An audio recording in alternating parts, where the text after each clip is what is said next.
আব্বা, হ্যাঁ কিরে, মন খারাপ কেন? আব্বা, আমি যে ইউনিভার্সিটিতে ভর্তি পরীক্ষা দিছিলাম না, ওটার আজকে রেজাল্ট বাইর হয়েছে। আরে বাবা, এগুলো এবার মন খারাপ করতে হয় নাকি? আমি আসলে আরে বললাম তো আমি কোনো মন টন খারাপ করি নাই।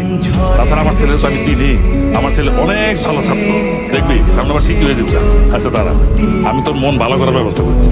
হ্যাঁ এনে এই টাকা রাখ, বন্ধু বান্ধব আড্ডা মাইরা মনটা চাঙ্গা করে নিয়ে যা। আব্বা, তুমি তো আমার পুরো কথাটা শুনলাই না।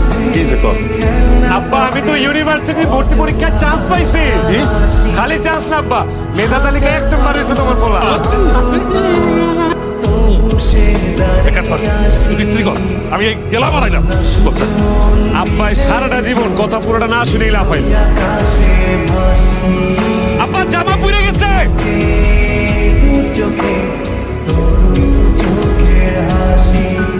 এটা আপনি কি করলেন? কাপড় ইস্ত্রি করতে জানেন না, ইস্ত্রি করেন কেন? আমার এত শখের একটা জামা আপনি পুরাই দিলেন। কোথায় এই দোকানের চাচা? কোথায় চাচাকে ডাকেন। কি হয়েছে মা? কি হয় নাই সেইটা বল। কোন ধরনের পাগল ছাগল রাখেন দোকানে? হ্যাঁ, কাপড় ইস্ত্রি করতে জানে না, আমার এত শখের একটা জামা পুরাই ফেলছে। তারে পাগল ছাগল বললেন? আপনারা পাগল ছাগল। আপনার তো সাহস কম না, আপনি কাকে কি বলেন? আপনি জানেন এই কথা বলার জন্য আমি আপনার সাথে কি করতে পারি? আমার জানা দরকার নেই। এখন আমারে বলেন আপনার এই জামার দাম কত? আমি আপনার টাকা দিয়ে দিতেছি, আপনি কিনে নিন। বলেন কয় টাকার দাম? হোয়াট?